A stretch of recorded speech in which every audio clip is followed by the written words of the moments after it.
नमस्कार दोस्तों, GPS online classes में आप सभी का स्वागत। आरबीएससी बोर्ड का थर्ड टॉपिक हम पढ़ रहे थे मैट्रिक्स, जिसका 3.1 हमने पिछले वीडियो में कंप्लीट कर लिया था। आज 3.2 से पहले कुछ इसकी परिभाषा है, उनकी जानकारी लेंगे हम, जिसमें हमें दिया हुआ है आव्यूह पर संक्रियाएं। गणित में विभिन्न प्रकार की संक्रिया होती हैं, जैसे योग, व्यवकलन और गुणा। तो पहली संक्रिया पढ़ेंगे योग संक्रिया।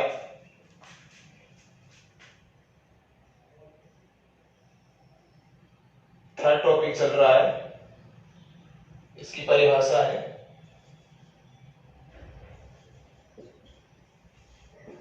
आव्यूह पर संक्रियाएं।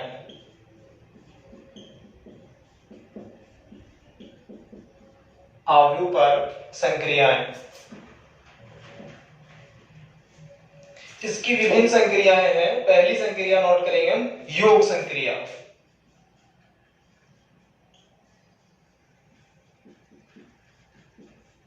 पहली संक्रिया क्या है? योग संक्रिया। योग का तात्पर्य होता है दो ऐसी दो आव्यूह जिनका योग।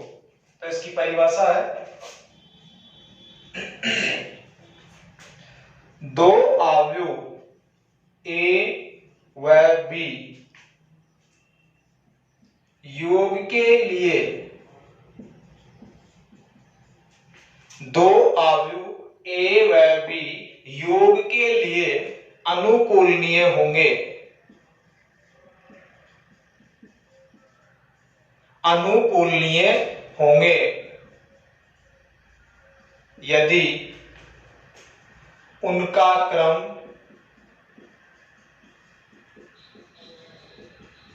समान हो।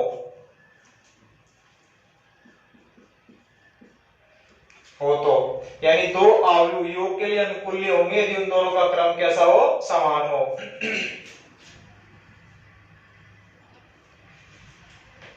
तथा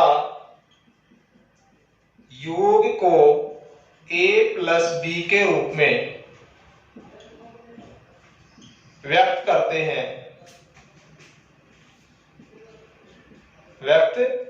हैं। दो आव्यूह, इससे पहले यहां ये लिखो, दो आव्यूह ए व बी योग के लिए अनुकूल होंगे यदि उनका क्रम समान हो। एग्जांपल लेंगे, जैसे ए बराबर रख दिया 2 3 5, यहां रख दिया 1 3 6। बी बराबर रख दिया है 6 7 8 0 5 3। हम देख रहे हैं इसका क्रम क्या है? 2 गुणा 3, और इसका क्रम भी क्या है? 2 गुणा 3। अब बारी आती है कि जुड़ेंगे कैसे। इसको क्या बोलेंगे हम? पहली पंक्ति का पहला अवयव है ये, पहली पंक्ति दूसरे स्तंभ का अवयव है ये, पहली पंक्ति तीसरे स्तंभ का अवयव है। कहने का तात्पर्य ये हुआ इनके संगत अवयवों में जुड़ेंगे।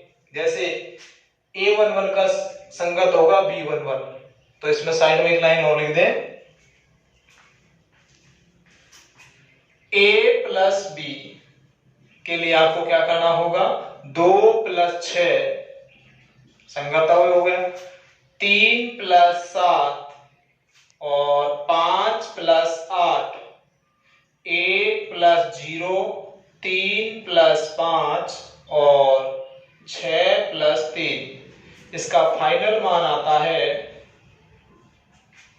8 10 13 1 8 9, और इसका क्रम भी क्या है? 2 गुणा 3।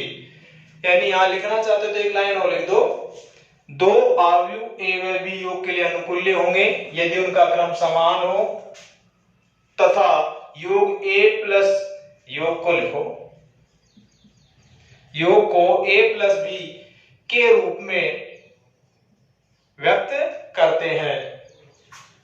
छोड़ो, लास्ट अगली उसमें लिखवा देंगे। नेक्स्ट लिखेंगे अब हम व्यवकलन।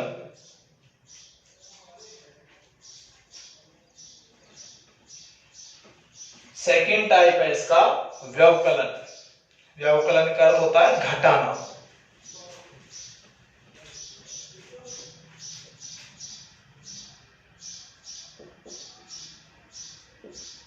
अवयव पर संक्रिया चल रही थी,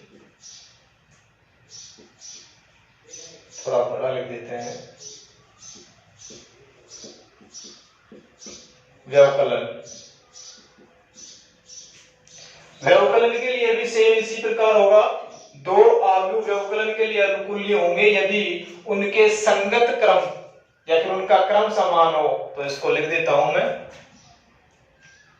दो अवयव ए तथा बी व्यवकलन के लिए दो अवयव ए तथा बी व्यवकलन के लिए अनुकूलनीय होंगे यदि उनके क्रम समान हो। यदि उनके क्रम समान हो तथा इनके, यहां लिख देते हैं हम, संगत अवयव, संगत अवयवों को ही घटाते हैं।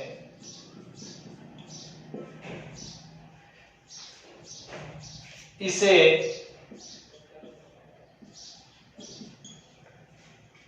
a माइनस बी के रूप में व्यक्त करते हैं,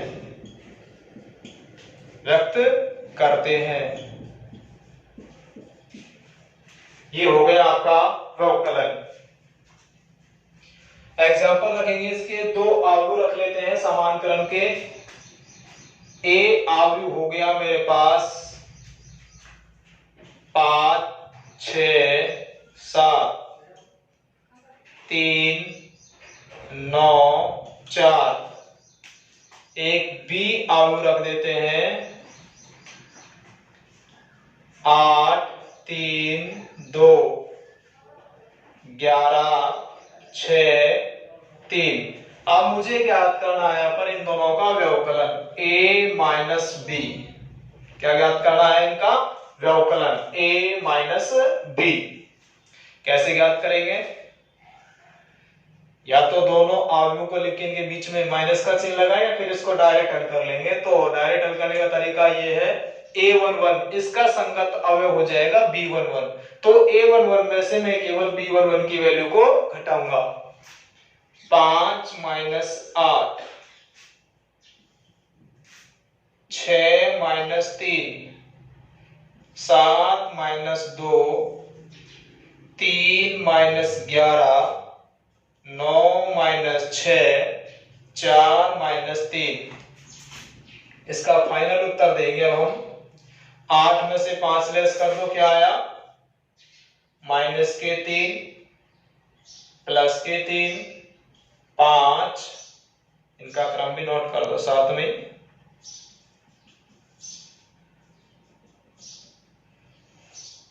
माइनस के 8 3 1। ये याद रखना, जैसे हम अवयव पर संक्रियाएं जो ज्ञात करते हैं, योग है व्यवकलन है, वो भी एक तरीके का अवयव प्राप्त होता है। और साथ में ये भी देखते हैं कि इनका क्रम तो चेंज नहीं होता। जैसे a का और b का क्रम 2 इंटू 3 था, तो इसी प्रकार a माइनस b का क्रम भी 2 इंटू 3 ही रहेगा। नेक्स्ट संक्रिया पढ़ेंगे हम इसकी गुणन संक्रिया, जो कि अपने आप में महत्वपूर्ण है।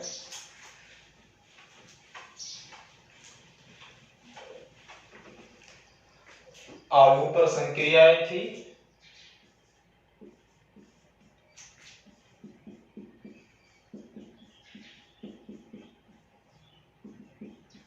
आव्यूह पर संक्रियाएं। नंबर 3 पढ़ेंगे गुणन संक्रिया।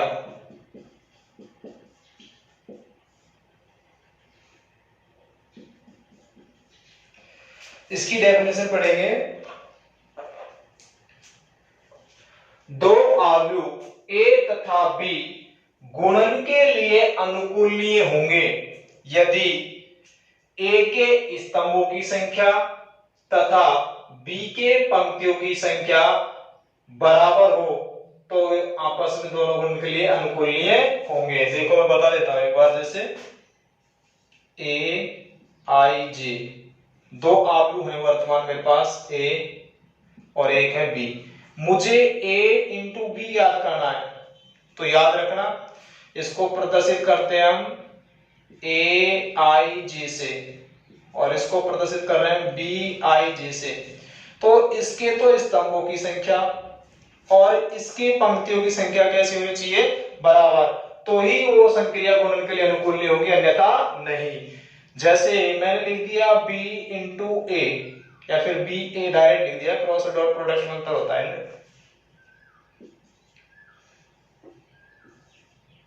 तो वर्तमान में इसको लिखेंगे बी आई जे और ए आई जे।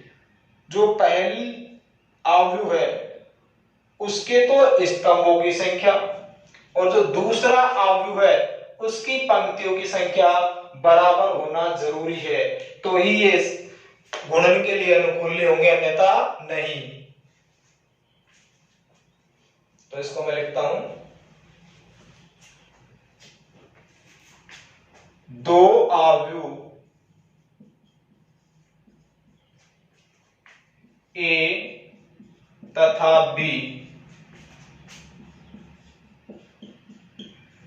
गुणन के लिए, दो आव्यूह ए तथा बी गुणन के लिए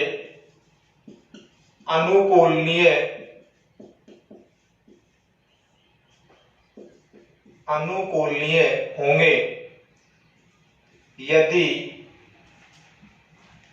ए के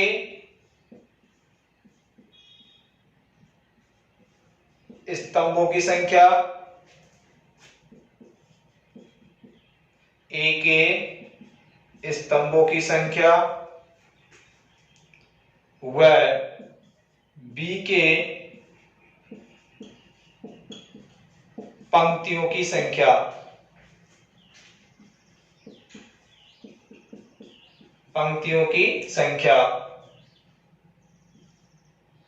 बराबर हो।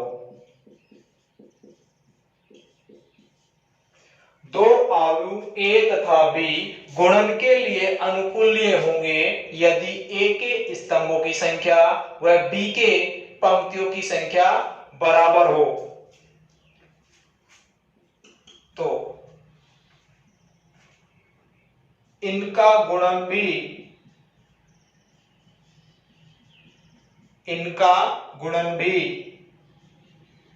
एक आव्यूह होगा, ये इसकी डेफिनेशन है। तो इनका गुणन भी आव्यूह होगा। जैसे मैं लिख देता हूं, मेरे पास दो राशि है, दो आव्यूह ए तथा बी का क्रम क्या होगा। देखो ए का क्रम है मेरे पास m इंटू n और बी का क्रम है मेरे पास m इंटू n। तो दोनों का गुणन आएगा, वो निकल के आएगा मेरे पास m इंटू n और m इंटू n। तो ऐसे याद करेंगे, इसके स्तंभ और इसकी पंक्ति गायब हो जाएगी, तो शेष बचे आव्यूह ए का तो पंक्तियों की संख्या और बी के स्तंभों की संख्या जो बचती है वो इनका क्रम होगा। तो इसको नोट कर लेंगे, फिर इसका एग्जांपल रख देते हैं। हिंदी में लिख देता हूं मैं इसमें, ए बी का क्रम। अच्छा, आव्यूह ए का क्या बच गया मेरे पास, यहां पंक्तियों की संख्या। ए की पंक्तियों, ए की पंक्तियों की संख्या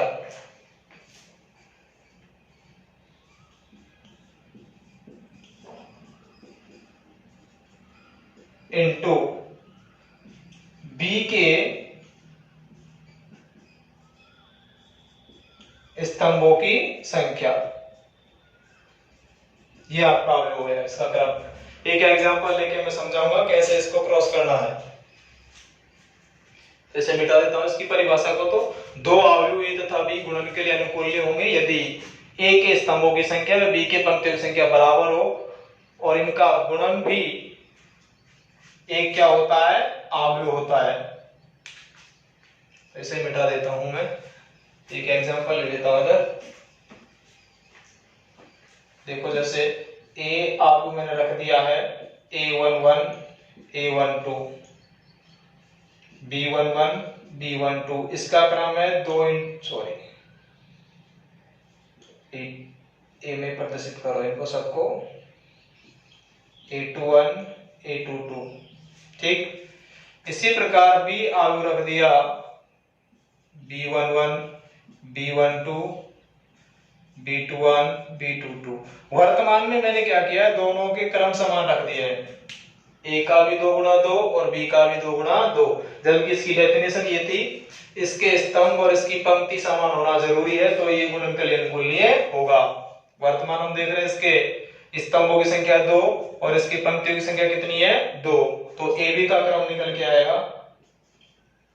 अब गुणा कैसे करेंगे, जो पहला अवयव है उसमें तो पंक्ति वाइज गुणा करते जाएंगे और जो दूसरा अवयव है उसमें स्तंभ वाइज गुणा करते जाएंगे। देखो मैं लिख देता हूं, A11 को गुणा कराओ B11 से, A11 into B11 plus A12 को गुणा कराएंगे B21 से, ठीक है। ये इसका पहला अवयव मिल गया। इसी प्रकार अब ये वाली पंक्ति को इसके पूरे स्तंभ से गुणा कराएंगे। A11 को गुणा कराया B12 से प्लस A12 को गुणा कराएंगे B22 से, ये इसकी पहली पंक्ति मिल चुकी है। उसके बाद दूसरी पंक्ति आती है, इसी प्रकार A21 को गुणा कराएंगे B11 से, A22 को गुणा कराएंगे B21 से।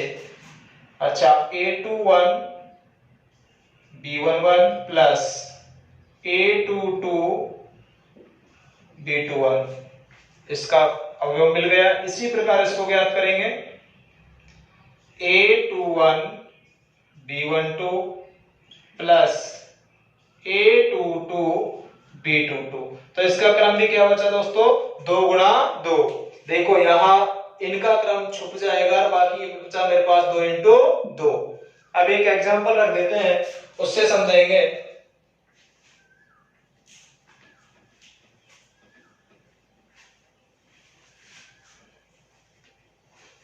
देखो जैसे मैं एक एग्जांपल लिख लेता हूं, यहां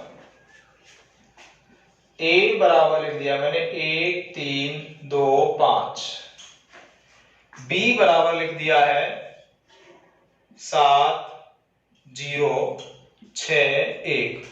इसका क्रम और इसका दोनों का क्रम समान रखा है, अगले एग्जांपल में दोनों क्रम अलग अलग रख देंगे। अच्छा, मुझे ए बी ज्ञात करना है,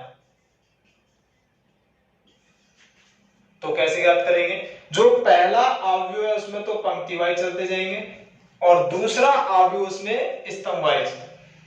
काज मैं इनको उलट देता हूं, बी इंटू ए ज्ञात करता हूं, तो बी के पंक्ति वाइज और ए के स्तंभ वाइज चलेंगे, ठीक है। तो लिखते जाएंगे 1 इसका पहला अवयव, इसका ही पहला अवयव, प्लस 3 इंटू 6 इसका पहला अवयव, 1 इंटू 0 इसका पहला अवयव और इसका ये 3 इंटू 1। इसी प्रकार 2 को गुणा करो 7 से, 2 गुणा 7 प्लस 5 गुणा 6, इसको इससे मल्टीप्लाई कराएंगे, गुणा करा देंगे, 2 गुणा 0 प्लस 5 गुणा 1, तो इसका क्रम भी क्या निकल गया है, 2 गुणा 2। क्यों, इसकी पंक्ति और स्तंभ आपस में कट गए हैं और राष्ट्र में राशि आएगी हमारे पास अच्छा 7 एकम 7 और 6 तिया 18, 18 और 7 होते हैं 25, 3 एकम 3, जीरो को किसी भी संख्या से गुणा कराएंगे जीरो आएगा, जीरो में इसको 3 को जोड़ेंगे तो क्या आएगा निकल के 3। इसी प्रकार 7 दूनी 14 और 6 पंजे 30, 14 और 30 हो गए मेरे पास 44। 2 गुणा 0 करेंगे 0 और 5 गुणा 1 करेंगे क्या आया 5, इसका क्रम आ गया 2 गुणा 2। अच्छा अब हम क्या करते हैं इनकी पंक्ति और स्तंभ को अलग अलग करके रख देते हैं एक बार एक एग्जांपल में।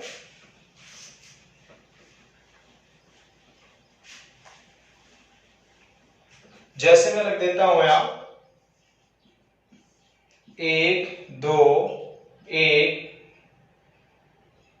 3 4, ये हो गया इसका मान 2 गुणा 2। बी का मान रख दिया मैंने 1 3 2 1 4 1, ठीक है। इसका क्रम हो गया, इसको शून्य रख दो, गणना में दिक्कत नहीं आएगी। अब हम देख रहे हैं कि इसकी पंक्ति और इसके स्तंभ संख्या बराबर नहीं है, लेकिन हमें क्या चेक करना है, सबसे पहले ये देख लो मुझे क्या ज्ञात करना है ए बी। तो ए के पंक्ति ए के स्तंभ और बी की पंक्ति बराबर जरूरी है।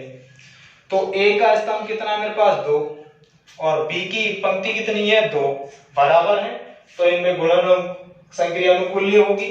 काश मैं इसको ऐसा लिख देता तो क्या देखते पर बी के स्तंभों की संख्या और ए के पंक्तियों की संख्या, तो वर्तमान में बी के स्तंभों की संख्या कितनी है 3 और यहाँ पंक्तियों की संख्या कितनी है 2। याद रखना दोस्तों ये संक्रिया इसमें संभव नहीं होगी, तो इसलिए मुझे क्या ज्ञात करना था यहाँ पर ए बी। अब मल्टीप्लाई करते जाओ, इसमें तो हम पंक्ति वाइज चलेंगे और इसमें स्तंभ वाइज। 1 को 1 से गुणा कराओ, अच्छा 2 को 0 से गुणा कराओ और इसमें जोड़ दो, ठीक है, पहला भी मिल गया। इसी प्रकार 1 गुणा 3 प्लस 2 गुणा 4, इसी प्रकार तीसरे स्तंभ पर पहुंच जाओ 1 गुणा 2 प्लस 2 गुणा 1, पहली पंक्ति कंप्लीट हो गई। इसी प्रकार 3 गुणा 1 प्लस 4 गुणा 0, 3 गुणा 3 प्लस 4 गुणा 4, 3 गुणा 2 प्लस 4 गुणा 1, मान ज्ञात कर दो इसका 1 और 0, 1 आएगा, 3 एकम 3, 4 दूनी 8, 8 और 3 कितने हो गए 11, 2 एकम 2, 2 एकम 2, 2 और 2 कितने हो गए 4। इसी प्रकार 3 एकम 3 और 4 को 0 से गुणा करेंगे तो 0 आएगा, लेकिन इसका मान 3, 3 तिया 9 और 4 चौके 16, 16 और 9 हो गए मेरे पास 25। उसके बाद 3 दूनी 6 और 4 एकम 4, इसका मान है 10। अच्छा अब आपके पास निकल गया, इसका क्रम क्या रहेगा, देखो यहां से स्तंभों की संख्या जा चुकी और यहां से पंक्तियों की संख्या, तो क्रम बचा मेरे पास 2 गुणा 3, तो इसका क्रम भी क्या निकल के आया 2 गुणा 3। ये हो गया दोस्तों आपका गुणन संक्रिया। यदि आपको ये वीडियो हमारी पसंद आए हो तो चैनल को सब्सक्राइब करना ना भूलें, साथ में बेल आइकन का बटन जरूर दबाएं। Thank you.